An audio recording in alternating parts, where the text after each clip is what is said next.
চক্ষুরোগ বিশেষজ্ঞ ডাক্তার ভবেশ দত্ত তার চেয়ারে বসে বীক্ষণ যন্ত্রের সাহায্যে একজন যুবক রোগীর চোখ পরীক্ষা করছিল।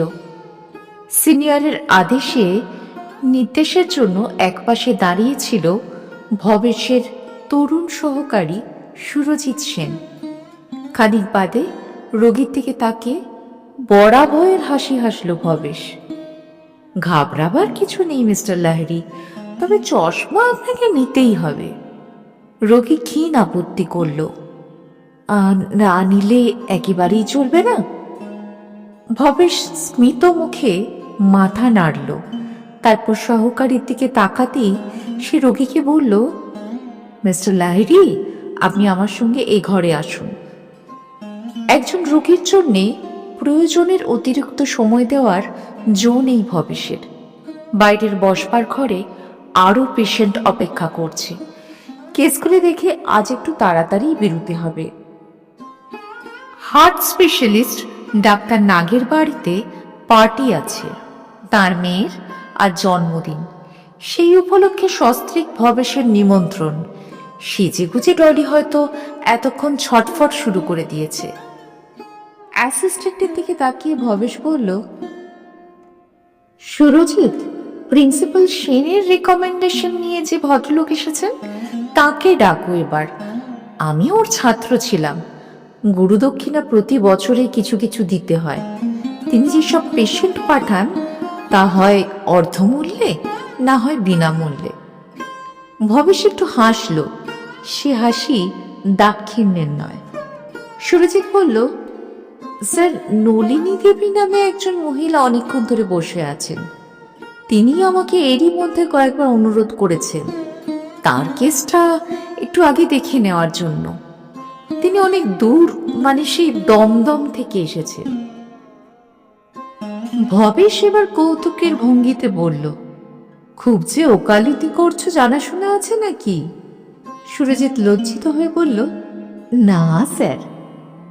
তবে আর কি, একটু বিশ্রাম করুন না বসে। দমদমের বাস রাত 12টা পর্যন্ত চলে। এখন তো সবে 6টা। কারো চিঠি পিঠি নিয়ে এসেছেন নাকি? সুরজিৎ বলল, সে কথা তো কিছু বলেননি। ভবেশ বলল, তবে তুমি এত সুপারিশ করছো কোন ভরসায়? দেখে শুনে কি মনে হয় 16 টাকা ভিজিট দিতে পারবে না, শেষে ধরা পড়া শুরু করবে? সুরজিৎ এ কথার কোনো জবাব দিল না। সহকারীর কাছে এতখানি স্থূলতা প্রকাশ করে যেন একটু লজ্জিত হয়ে পড়ল ভবেশ। সুরজিতের দিকে চেয়ে মৃদু হেসে পরিহাস করে বলল, আচ্ছা ডাকো, তোমার নলিনী দেবীকেই ডাকো। মিনিট খানেক বাদে নবাগতাকে সঙ্গে নিয়ে এলো বেয়ারা। আর তাকে দেখবার সঙ্গে সঙ্গে ভবেশ ডাক্তার বলে উঠল, তুমি? তারপর সহকারীর দিকে তাকিয়ে বলল, আচ্ছা তুমি যাও সুরজিৎ, লাহিড়ীর কেসটা অ্যাটেন্ড করো গিয়ে, আমি এসে দেখছি। হাসি গোপন করে সুরজিৎ পাশের ঘরে চলে গেল। তারপর একটু কাল চুপচাপ রইল দুজনে। একটু সময় নিল ভবেশ। ভারী রোগাটে হয়ে গেছে নলিনীর চেহারা। মুখে কি সব একটা রুক্ষতার ছাপ পড়েছে। হিসেব মতো বয়স তো 35-36, কিন্তু দেখে মনে হয় আরো বেশি। সেই রঙের জৌলুস, রূপের ঔজ্জ্বল্য আর নেই নলিনীর। বিশ্বাসও খুব সাধারণ রকমের। কম দামের সাদা খোলের একখানা তাঁতের শাড়ি পরনে, খয়েরি রঙের পাড়, আধখানা আঁচল মাথায় তুলে দিয়েছে। সিঁথিতে সিঁদুরের রেখাটি বেশ পুরু আর স্পষ্ট। গলায় একগাছি সরু হাড় আছে, আর আছে 2 গাছি চুড়ি। এছাড়া আর কোনো আভরণ নেই। ভবেশ গম্ভীরভাবে বলল, দাঁড়িয়ে রইলে কেন, বসো। ঠিক সামনাসামনি বসলো না নলিনী। পাশের গদিয়াটা বেঞ্চটার এক কোণে গিয়ে বসলো। তারপর একটু কাল চুপ করে থেকে বলল, তোমার কাছে একটা বিশেষ দরকারে পড়ে এসেছি। ভবেশ বলল, তা জানি, আমার কাছে অদরকারি কেউ আসে না। তোমার চোখে অসুখ হয়েছে? কি ট্রাবল বলো? নলিনী একটু হাসলো। তুমি নিজে নিশ্চয়ই মনে মনে জানো চোখের চিকিৎসার জন্য তোমার কাছে আসিনি। ভবেশ বলল, ও, কিন্তু অন্য কোনো রোগের চিকিৎসা তো আমি আজকাল আর করিনি। তাতে আমার নিজের প্র্যাকটিস সাফার করে, তাছাড়া সময়ও হয় না। নলিনী এবার চোখ তুলে ভবেশের দিকে তাকালো, তারপর একটু হেসে বলল, তোমার দামি সময় তাহলে আর নষ্ট করব না। আমার কথাটা বলি, গীতার সম্বন্ধ ঠিক করেছি। ভবেশ ভ্রু কুঁচকে বলল, গীতা? গীতা কে? এই প্রশ্নের জবাবে নলিনীর মুখ আরক্ত হয়ে উঠল। চোখ নামিয়ে একটুকাল চুপ করে রইল নলিনী। ভবেশের এবার মনে পড়ে গেল, অদ্ভুত হাসি ফুটল তার মুখে। ও, তোমার সেই মেয়ে? বিয়ের সম্বন্ধ ঠিক করে ফেলেছ? বেশ বেশ, তা আমি কি করতে পারি বলো? টাকা দরকার বুঝি? কত টাকা দিতে হবে বলো? কোটের পকেট থেকে সেভিংস অ্যাকাউন্টের চেক বইটা বের করে ফেলল ভবেশ। নলিনী মাথা নেড়ে বলল, না, আমি টাকার জন্য তোমার কাছে আসিনি। তবে? নলিনী মৃদু স্বরে বলল, বিয়ের চিঠি এখনো ছাপতে দিইনি। তুমি যদি অনুমতি দাও, তোমার নামে চিঠিটা ছাপতে দিই। ভবেশ স্থির জ্বলন্ত দৃষ্টিতে নলিনীর দিকে কিছুক্ষণ চেয়ে রইল, তারপর আস্তে কিন্তু দৃঢ় স্বরে বলল, তুমি নিজেই জানো নলিনী, কি অসঙ্গত অসম্ভব প্রস্তাব তুমি করছো। অন্যের সন্তানের পিতৃত্ব যদি স্বীকারই করতাম, তাহলে 19 বছর আগেই তো করে ফেলতাম। তোমার বাবা মা তখন অনেক চেষ্টা করে দেখেছিলেন, উৎপীড়ন অত্যাচারের কিছুই বাকি রাখেননি। তাদের কথা আর কেন তুলছ? তারা তো আর নেই, কিন্তু তুমি তো আছো। তোমার তো কিছুই ভুলে যাওয়ার কথা নয়। তবু তুমি কোন সাহসে? নলিনী বলল, সাহসের জোরে আসেনি। ভেবেছিলাম মেয়েটার সুখ শান্তির কথা ভেবে তোমার মনে যদি একটু দয়া হয়, তোমারও তো ছেলে মেয়ে রয়েছে। ভবেশ একটু হাসল। তা রয়েছে, কিন্তু এ তো শুধু দয়াময়ার কথা নয় নলিনী, এর সঙ্গে মান মর্যাদার প্রশ্নটাও জড়িয়ে রয়েছে। যে জানো তো, এই কলকাতা শহরে আমাকে ডাক্তারি ব্যবসা করে খেতে হয়। নলিনী বলল, তা জানি, আমারই ভুল হয়েছিল। অনর্থক তোমাকে বিরক্ত করে গেলাম, আমাকে ক্ষমা করো। মুহূর্তকাল দুজনে মুখোমুখি দাঁড়ালো। মনে হলো আশাভঙ্গ নলিনীর চোখ দুটো ছলছল করে উঠেছে। ভবেশ বাধা দিয়ে বলল, দাঁড়াও, তোমার ঠিকানাটা দিয়ে যাও। কোথায় থাকো আজকাল? নলিনী বলল, তোমাদের বালিগঞ্জ থেকে অনেক দূরে। তা হোক, রাস্তার নাম ঠিকানা বলো। নলিনীর ঠিকানাটা পকেটে ডায়েরিতে লিখে নিল ভবেশ। তারপর জিজ্ঞেস করল, কি করো আজকাল? মাস্টারি? হ্যাঁ। কোথায়? দমদমেরই একটা স্কুলে। একটু চুপ করে থেকে ভবেশ ফের জিজ্ঞাসা করল, তোমার মেয়ের বিয়ে কবে? দিন তারিখ এখনো ঠিক হয়নি। ভেবেছিলাম তো এই শ্রাবণ মাসের মধ্যেই, দেখি কি হয়। ভবেশ বলল, তাহলে তো এখনো দেরি আছে। দেরি আর কই, সপ্তাহ 2 মাত্র বাকি, এখনো তো সবই পড়ে আছে। আচ্ছা যাই, তোমার রোগীরা নিশ্চয়ই আমাকে অভিশাপ দিচ্ছে। ভবেশ বলল, রোগীদের ডাক্তার কি করছে তা বললে না? এ কথার কোনো জবাব না দিয়ে নলিনী বেরিয়ে গেল। নলিনী চলে যাওয়ার পর কি একটা অস্বস্তি বোধ করতে লাগলো ভবেশ। একবার ভাবলো অ্যাসিস্ট্যান্টকে বলে দেয় তার মাথা ধরেছে, সব রোগীকে আজকের মতো বিদেয় করে দিক। কিন্তু তা কি ভবেশের মতো একজন মর্যাদাবান ডাক্তারের পক্ষে শোভন হবে? তাই সে অশোভন কিছু করল না, যন্ত্রের মতো কাজ করে গেল। নির্দিষ্ট সময় পর্যন্ত রোগী দেখল।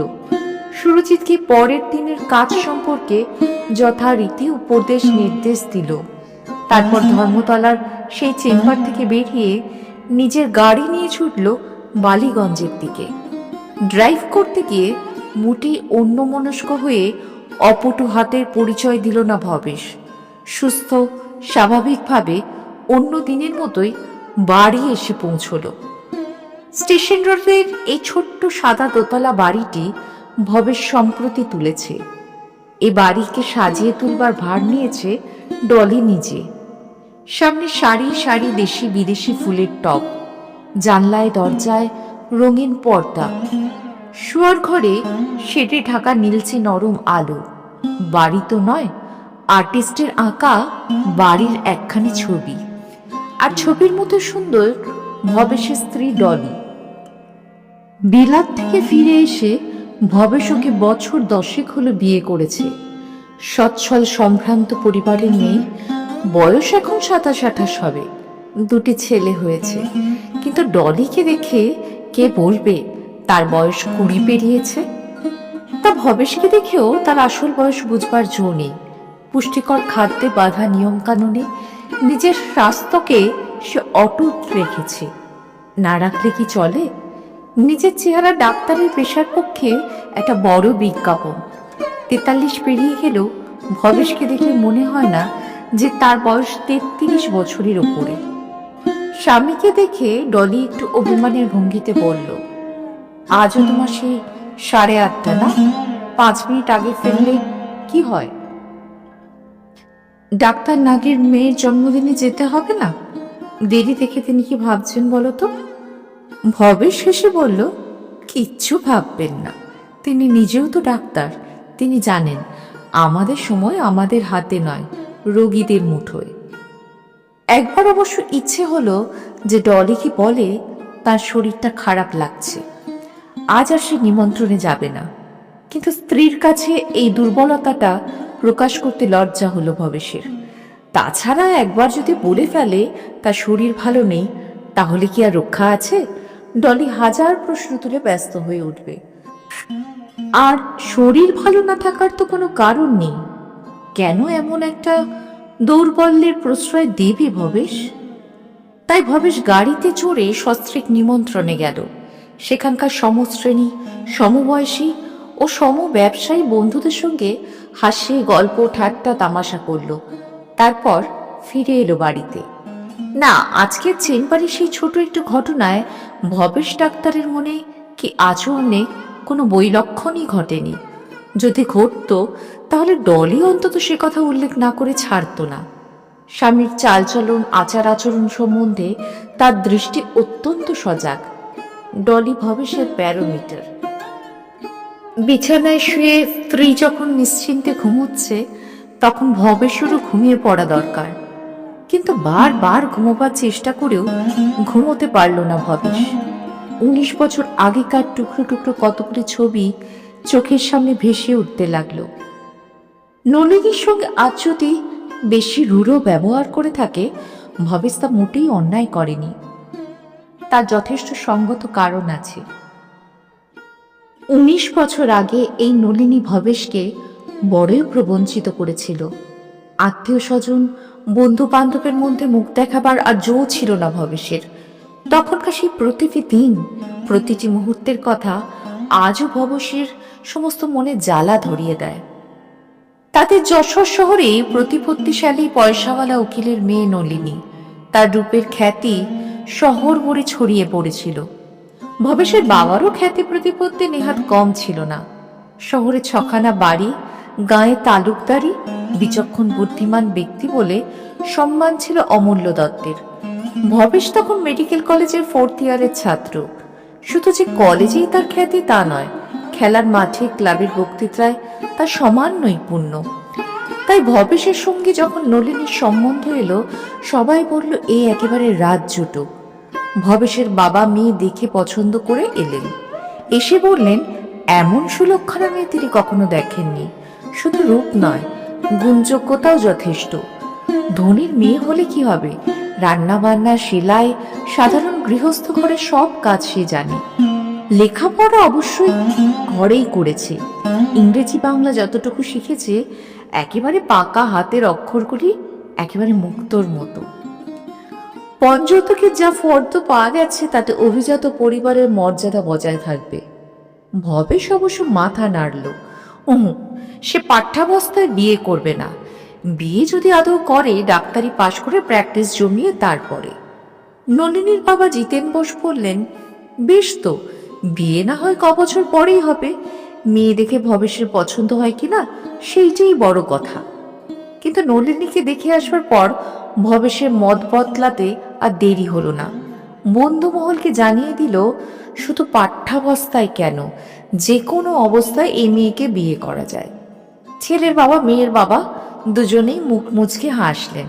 খুব ঘটাপটা আড়ম্বর আয়োজনের মধ্যে বিয়ে হলো ভবেশের। শহরে প্রায় অর্ধেক লোক বিয়ের রাতে বৌভাতে দুবারিতে পোলাও মাংস খেল। ফুলশয্যার রাত্রে স্ত্রীকে আদর করে কাছে টেনে নিল ভবেশ। হেসে বলল, তুমি এত লাজুক কেন? মোটেই কথা বলছো না। স্ত্রীর কাছ থেকে তবু কোনো সাড়া না পেয়ে তার সুন্দর কোমল চিবুকটি তুলে ধরল ভবেশ, আর সঙ্গে সঙ্গে টপ টপ করে কয়েক ফোঁটা জল তার হাতে ঝরে পড়ল। ভবেশ আশ্চর্য হয়ে পড়ল, এ কি, তুমি কাঁদছ? ছি, আজকের দিনে কেউ কাঁদে নাকি? কি হয়েছে বলো, তোমাকে কেউ কিছু বলেছে? নলিনী মৃদু স্বরে বলল, না। শুধু না আর না, আর শুধু কান্না। কিন্তু রূপবতীর কান্নারও রূপ আছে। যার চোখ সুন্দর তার চোখে জলও সুন্দর। ভবেশ ভাবল, হয়তো বাবা মা ভাই বোনদের জন্যই মন কেমন করছে নলিনীর।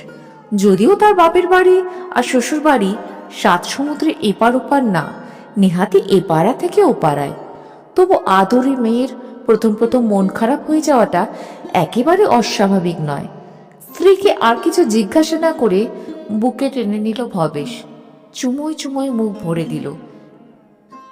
একটু নোনতা স্বাদ লাগলো অবশ্য, কিন্তু ভবেশ তা গ্রাহ্য করল না। সে কি জানে সেই কটু স্বাদ শুধু প্রথম রাত্রের না, তার জীবনের সমস্ত দিন রাত্রির। ধরা পড়ল 1 মাস পরে। অবশ্য তারও কিছুদিন আগে থেকে ভবেশদের অন্দরমহলে মেয়েদের মধ্যে ফিসফিস শুরু হয়েছিল। কিন্তু মাসখানেক পরে কলঙ্কের কথাটি একেবারে সশব্দে উচ্চারিত হলো। 2 মাসের অন্তঃসত্ত্বা অবস্থায় নলিনীর বিয়ে হয়েছে। ভবেশের বাবা মা সঙ্গে সঙ্গে বলে উঠলেন, এখনই ত্যাগ করো, ও আপদ দূর করে দাও বাড়ি থেকে। ভবেশ স্ত্রীকে আড়ালে ডেকে বলল, তোমার চোখের জলের মানে এতদিন পরে বুঝলুম, কিন্তু এত কলঙ্ক, এত কালি কি ওই 2-1 ফোঁটা জলে ধুয়ে যায়? নলিনীর চোখে এখন আর জল নেই। সে পূর্ণ দৃষ্টিতে একবার সামনের দিকে তাকালো, তারপর চোখ নামিয়ে মাথা নেড়ে বলল, না, তা যায় না। ভবেশ বলল, তা যদি জানো তবে আমায় এমন করে ঠকালে কেন? এই কথার কোনো জবাব না দিয়ে নলিনী অস্ফুট স্বরে বলল, আমাকে ক্ষমা করো। ক্ষমা? তোমার অপরাধের কোনো ক্ষমা নেই নলিনী। যাকে তুমি ভালোবেসেছিলে তাকেই বিয়ে করলে না কেন? নলিনী তেমনই মুখ নিচু করে বলল, আমি তো তাকে ভালোবাসিনি, সে জোর করে। এরপর নলিনী শুধু কাঁদতে লাগলো। কাউকে আর কোনো কথা সে বলল না, কি বলতে পারল না। নলিনীর বাবা জিতেনবাবুকে খবর দেয়া হলো। দৌড়েটে 2 বেয়াইয়ের মধ্যে অনেকক্ষণ ধরে আলোচনা চলল। বাইরে থেকে মাঝে মাঝে তর্জন গর্জন শোনা গেল। মনে হলো দুজনের মধ্যে মল্লযুদ্ধ চলছে, কিন্তু সেই যুদ্ধ তখনকার মতো বাকযুদ্ধেই সীমাবদ্ধ ছিল। ঘণ্টা 2 বাদে নলিনীর বাবা বেরিয়ে গেলেন। একটা ঘোড়ার গাড়ি ডেকে চলে গেলেন মেয়েকে নিয়ে। যাওয়ার আগে নলিনী নাকি ভবেশের সঙ্গে আরেকবার দেখা করতে চেয়েছিল, কিন্তু ভবেশের বাবা মা তাতে রাজি হননি। ভবেশের নিজেরও কোনো আগ্রহ ছিল না। লজ্জায় ধিক্কারে তার সর্বাঙ্গ জ্বলে যাচ্ছিল। তার মতো চতুর আর বুদ্ধিমান ছেলেকে কেউ কোনোদিন ঠকাতে পারেনি। বন্ধুর দর 1000 চেষ্টা করেও তাকে কোনো বছর এপ্রিল ফুল করতে পারেনি। আর সারা জীবনের মতো তাকে বোকা বানিয়ে দিয়ে গেল 15-16 বছরের একটি মেয়ে। 1000 শাস্তি দিলেও কি এই প্রবঞ্চনা প্রতারণার শোধ যায়? বাড়ির যে চাকরের কল্যাণে কথাটা মোটেই চাপা রইল না, সারা শহর ভরে ছড়িয়ে পড়ল। ভবেশ যেখানেই যায় মনে হয় একটু আগে ব্যাপারটা নিয়ে আলোচনা হয়ে গেছে। আত্মীয় স্বজন, বন্ধু বান্ধব, পরিচিত, আধা পরিচিত, ভবেশ যার দিকে তাকায় মনে হয় সে মুখ টিপে হাসছে। ভবেশ অস্থির হয়ে উঠল। মানুষজনের সঙ্গ সহ্য হয় না, নির্জনতাও অসহনীয়। অপক্ষ থেকে মিটমাটের নানা রকম চেষ্টা হয়েছিল।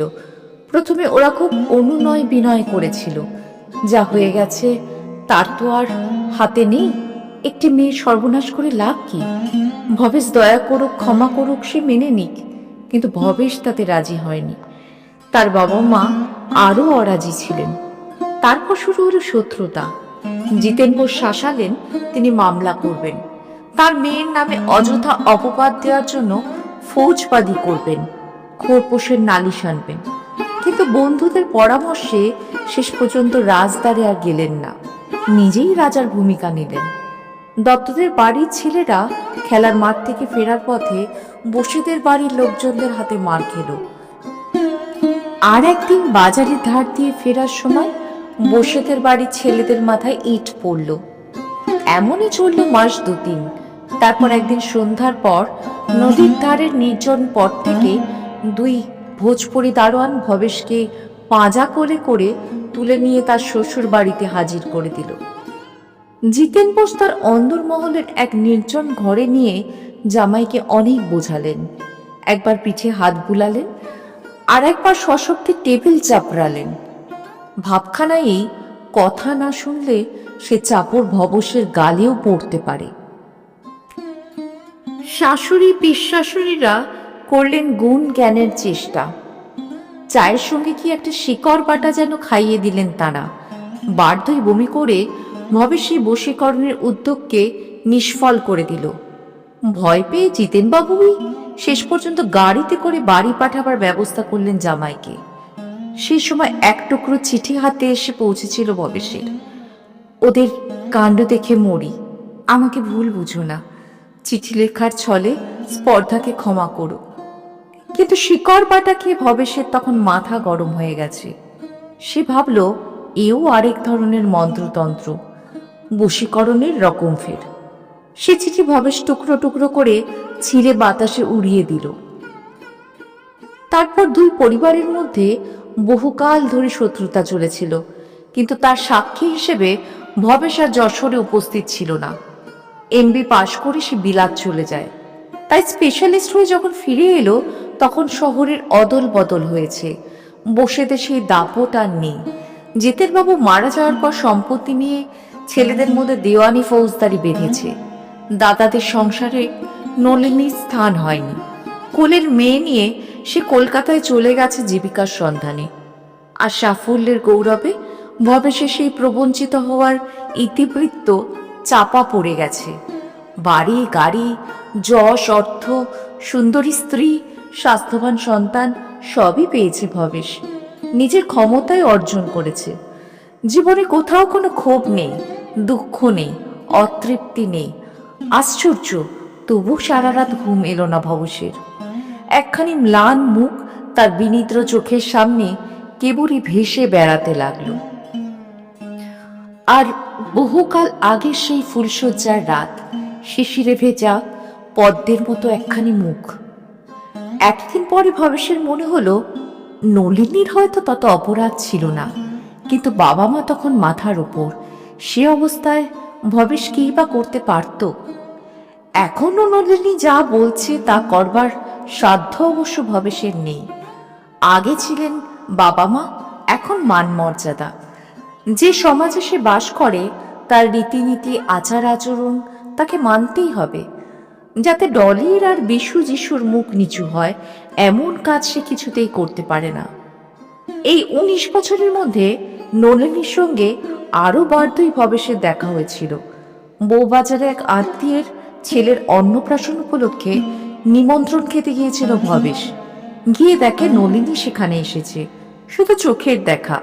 তারপর নলিনী বোধহয় লজ্জা পেয়ে ভিড়ের মধ্যে লুকিয়ে পড়েছিল।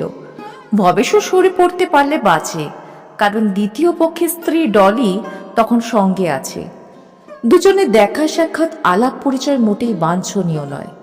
ডলির কাছে অবশ্য ভবেশ কিছুই গোপন করেনি। প্রথম জীবনের লজ্জাকর সেই ঘটনার কথা স্ত্রীকে সে বলেছিল।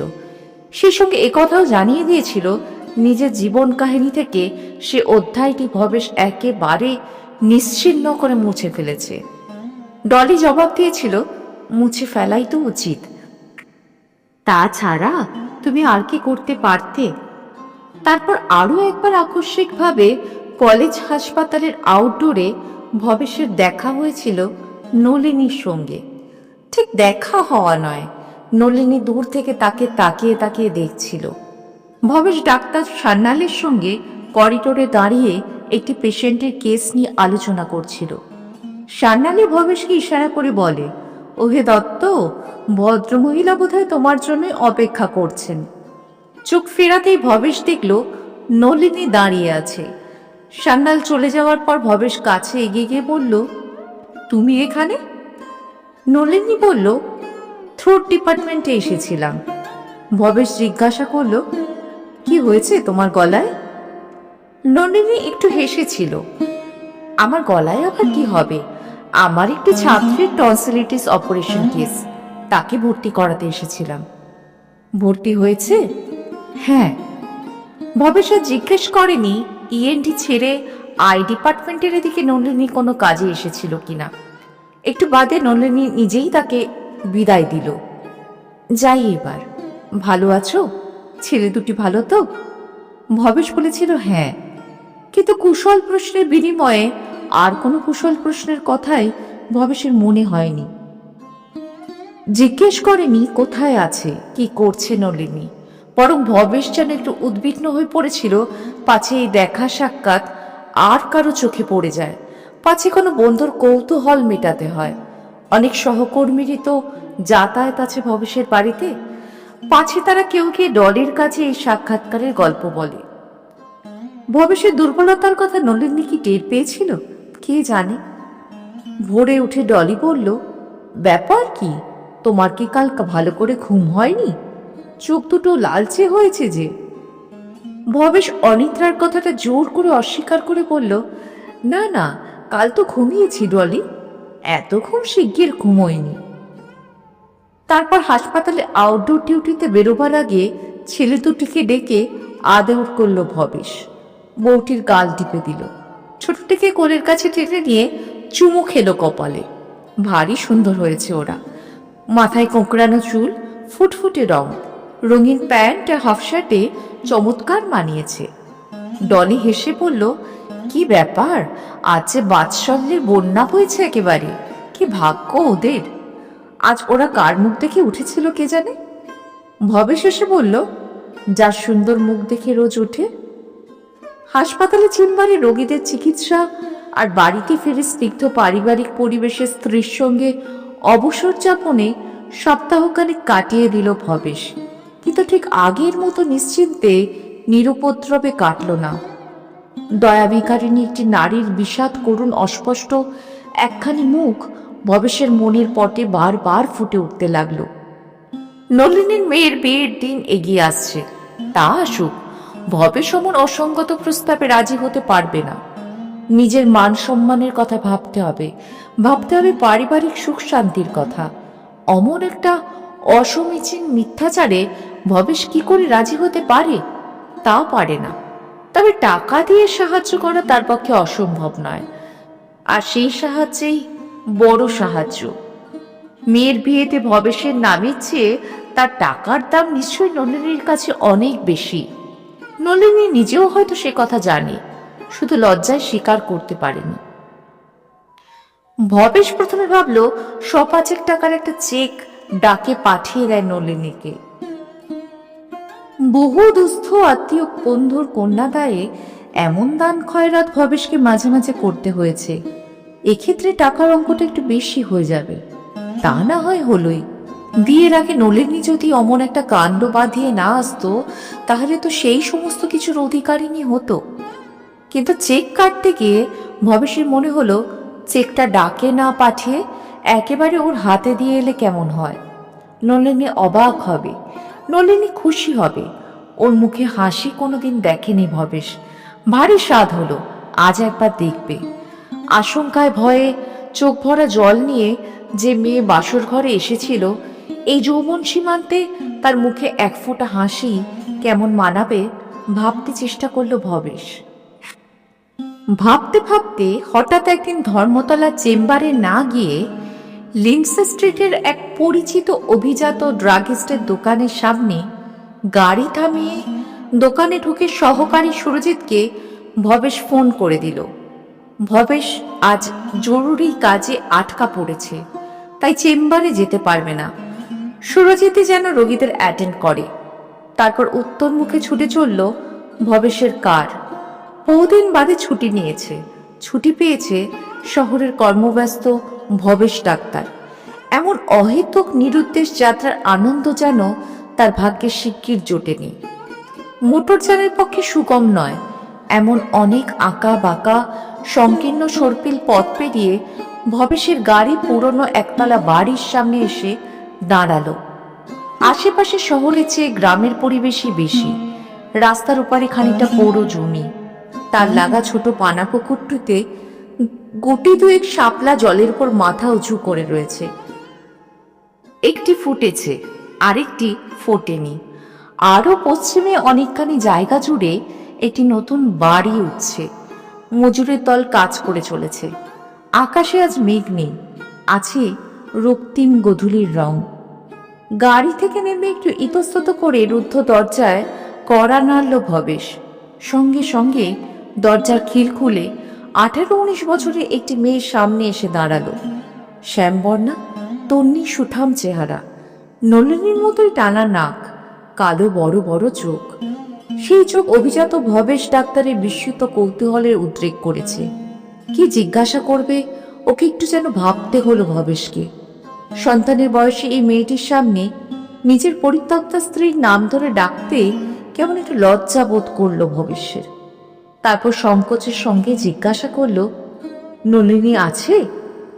মেয়েটি স্নিগ্ধ কণ্ঠে জবাব দিল, না, মা তো এখনো স্কুল থেকে ফেরেননি। আপনি আসুন না, ঘরে এসে বসুন, তার ফিরতে বেশি দেরি হবে না। ভবেশ ভিতরে এসে ঢুকলো। পরিপাটি করে গুছোনো ছোট্ট সুন্দর একখানি ঘর। পুরনো জীর্ণতার ওপর পরিচ্ছন্ন রুচের ছাপ পড়েছে।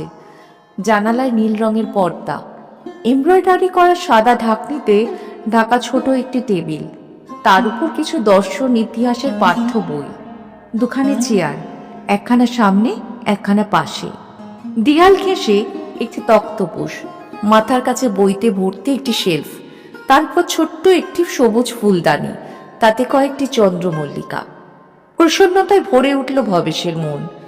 মেয়েটির দিকে তাকিয়ে জিজ্ঞাসা করল, তোমার নামই বুঝি গীতা? হ্যাঁ, মেয়েটি স্মিত মুখে জবাব দিল, আমার নাম ভবেশচন্দ্র দত্ত। বাবা! অস্ফুট স্বরে কথাটি বলে নিজেই লজ্জিত হয়ে উঠল মেয়েটি। তারপর অপলকে একটুকাল ভবেশের দিকে তাকিয়ে রইল। বিস্ময়, কৌতূহল, অভিযোগ, অভিমানে মেশা সে এক অপরূপ দৃষ্টি। তারপর কি তার মনে পড়ে গেল? তাড়াতাড়ি এগিয়ে এসে ভবেশের জুতো ছুঁয়ে প্রণাম করল গীতা। ভবেশ একটু যেন বিমূঢ় হয়ে রইল। তারপর আস্তে আস্তে আলগোছে গীতার মাথায় হাত রেখে বলল, থাক থাক। নিজের ছেলেদের মুখে এ সম্বোধন তো ভবেশ রোজই শোনে, কিন্তু গীতার মুখের এই লজ্জিত অস্ফুট শব্দটি ভারী অশ্রুতপূর্ব মনে হলো ভবেশের। এক অনাচ্ছাদিত অনুভূতিতে তার মন ভরে উঠল। ভবেশ ভাবল, এমন পরম মিথ্যা একটি সম্বোধনে হঠাৎ এত বড় সত্য হয়ে উঠল কি করে? কই, গীতাকে দেখে ওর মুখের ডাক শুনে তো মোটেই মনে হচ্ছে না তার সঙ্গে ভবেশের কিছু মাত্র সম্বন্ধ নেই, বরং পরম আত্মীয় বলেই তো মনে হচ্ছে ওকে। তবে সত্যিকারের আত্মীয়তা মানুষের রক্তের মধ্যে নয়, আসল সম্পর্ক মানুষের ভাবের মধ্যে, অনুভবের মধ্যে। আপনি ঘামছেন, ঘরটা বড় গরম, বলে গীতা হাত পাখা নিয়ে হাওয়া করতে শুরু করলো। ভবেশ এবার আর বাধা দিল না। মৃদু হেসে স্নেহার্দ্র দৃষ্টিতে ওর মুখের দিকে তাকালো। ডাক্তার হিসেবে এই বয়সে কত তরুণী মেয়ের সান্নিধ্যেই না এর আগে এসেছে ভবেশ, কিন্তু কই, এমন বাৎসল্যের ভাব তো কাউকে দেখে এর আগে জাগেনি। মনে মনে কর্তব্য ঠিক করে ফেলল ভবেশ। নলিনীর সব প্রার্থনায় আজ সে পূরণ করবে। একথা ভাববার সঙ্গে সঙ্গে তার মনে এক পরম প্রসন্নতায় ভরে গেল। এই স্নিগ্ধ সেবানিপুণা লাবণ্যময়ী মেয়েটি পিতৃপরিচয় পেয়ে সমাজে স্বীকৃতি লাভ করুক, একটি ভদ্র পরিবারের মর্যাদাময়ী বধূর আসন পেয়ে ওর জীবন সার্থক হয়ে উঠুক। তার জন্য যত অসুবিধে অশান্তি ভোগ করতে হয় ভবেশ করবে। সামাজিক মান সম্মান তুচ্ছ করবার নয়, কিন্তু তার চেয়ে বড় মানুষের হৃদয়। নিজের মধ্যে এক পরম উদার হৃদয়বান পুরুষের অস্তিত্বে সাড়া পেয়ে ভবেশ গৌরব বোধ করল। তারপর খুঁটে খুঁটে মার মেয়ের জীবন সংগ্রামের অনেক ইতিবৃত্ত সংগ্রহ করল ভবেশ। বহু কষ্টে আর কৃচ্ছতার মধ্যেই মেয়েকে মানুষ করেছে নলিনী। এখনো দুটো টিউশনি করে গীতাকে নিজের পড়ার খরচ চালাতে হয়। শুধু নলিনীর রোজগারে এসব ব্যয়ের সংকুলান হয় না। খানিক শুনে এবং অনেকখানি আন্দাজ করে ভবেশের মন সহানুভূতিতে ভরে উঠল। স্বাচ্ছন্দ্য সচ্ছলতার মধ্যে গীতাকে যদি বড় করে তুলত, ভবেশ ডাক্তার নাগের মেয়ে রুচিরা ওর কাছে দাঁড়াতে পারত নাকি? গীতার হাতের গলায় কোথাও কোনো অলংকার নেই। ধানি রঙের সাধারণ একখানি তাঁতের শাড়ি ঘুরিয়ে পরা, তাতেই কি চমৎকার মানিয়েছে। কি অপূর্ব সুন্দরী না দেখাচ্ছে এই নিরাভরণা মেয়েটিকে। দোলের কাছে জুতোর শব্দ হলো। সিঁড়িতে পা রেখে নলিনী একটুখানি স্তব্ধ হয়ে রইল। তারপর অস্ফুট স্বরে বলল, তুমি? নলিনীর পরনে সেই খয়েরি পাড়ের সাদা খোলের শাড়ি, হাতে একটি পুরনো ছাতা, আরেক হাতে কতগুলি খাতা। ভবেশ একটু হেসে বলল, ভাবতে পারোনি যে খুঁজে বের করব? মেয়ের বিয়েটা চুপি চুপি একা একাই সেরে ফেলবে ভেবেছিল বুঝি? একথার কোনো জবাব না দিয়ে নলিনী মেয়ের দিকে তাকালো। গীতা, তুমি একবার ও ঘরে যাও তো মা, চা করে নিয়ে এসো। আরক্ত হয়ে উঠল গীতার মুখ। মৃদু হাসি গোপন করতে করতে দ্রুত পায়ে সে পাশের ঘরে চলে গেল। মৃদু হেসে প্রথম তারুণ্যে সেই মধুর লজ্জা উপভোগ করল ভবেশ। তারপর নলিনীর দিকে তাকিয়ে বলল, মেয়েকে তাড়াতাড়ি সরিয়ে দিলে কেন? আমি কি কোনো বেফাস কথা বলেছি? নলিনী বলল, না। তবে? নলিনী বলল, তোমার সঙ্গে আমার নিজের কিছু কথা আছে। ভবেশের সঙ্গে নলিনীর নিজের কথা। কি কথা বলবে নলিনী? এই 19 বছর ধরে যত কথা জমেছে তার কতটুকু বা বলে প্রকাশ করতে পারবে? ভবেশ নলিনীর দিকে তাকিয়ে মৃদুস্বরে বলল, কি বলবে বলো। নলিনী বলল, নির্মলকে আজ সবই বলে এলাম। ভবেশ বলল, নির্মলকে? নলিনী একটু হাসল। অমন করে তোমাকে ভ্রু কচকাতে হবে না। নির্মল আমার ছেলের মতো। গীতা যে কলেজে পড়ে সেখানকার লেকচারার। ওর সঙ্গেই গীতার সম্বন্ধ ঠিক হয়েছে। ভবেশ বলল, তাই বলো? আগে থেকেই ওদের মধ্যে জানাশোনা হয়েছিল নাকি? নলিনী বলল, তা হয়েছিল। মাইনে শোখানেকটা তার বেশি পায় না, তবে প্রাইভেট টিউশনি করে নোট লিখে কোনো রকমে পুষিয়ে নেয়। বেশ ভালো চরিত্রবান ছেলে। তারপর নলিনী একটু থেমে পড়ল। তোমার চেম্বার থেকে ফিরে এসে এই 7 দিন ধরে আমার ভাবনার আর সীমা ছিল না। মাথা ঠিক করে ক্লাস করতে পারতাম না, পরীক্ষার খাতা দেখতে পারতাম না, ঘরের কাজকর্ম পর্যন্ত ভুল হয়ে যেত। জীবনভর এত দুঃখ কষ্ট গেছে, কই আমার মন এমন অস্তিত্ব কোনোদিন হয়নি। ভবেশ বলল, থামলে কেন নলিনী, বলো। নলিনী বলতে লাগলো, কিন্তু অস্থির হলে তো চলবে না আমার। আমাকে যে কর্তব্য ঠিক করে ফেলতেই হবে। ওদের বিয়ের দিন যে এগিয়ে আসছে। একবার ভাবলাম গীতাকেই আগে বলি, ও সব খুলে বলবে নির্মলকে। কিন্তু পরে মনে হলো, ও কি পারবে? আমার গীতার তো কোনো অপরাধ নেই। এমন একটা শক্ত কাজের ভার কেন ওর মাথার উপর তুলে দেব? তাই নিজের লজ্জার কথা নিজের মুখেই বললাম, সব খুলে বললাম নির্মলকে। ভবেশ চমকে উঠে পড়ল, তুমি কি বলেছ নলিনী? কি বলেছ তাকে? নলিনী বলল, যা সত্যি তাই বলেছি।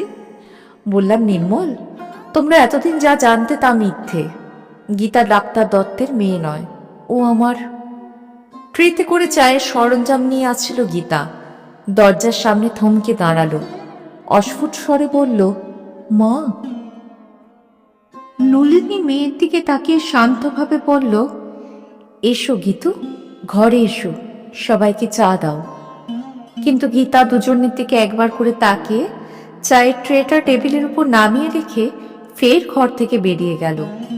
এবারও বোধ হয় লজ্জা পেয়েছে গীতা, কিন্তু তখনকার লজ্জা আর এখনকার লজ্জায় তফাৎ অনেক।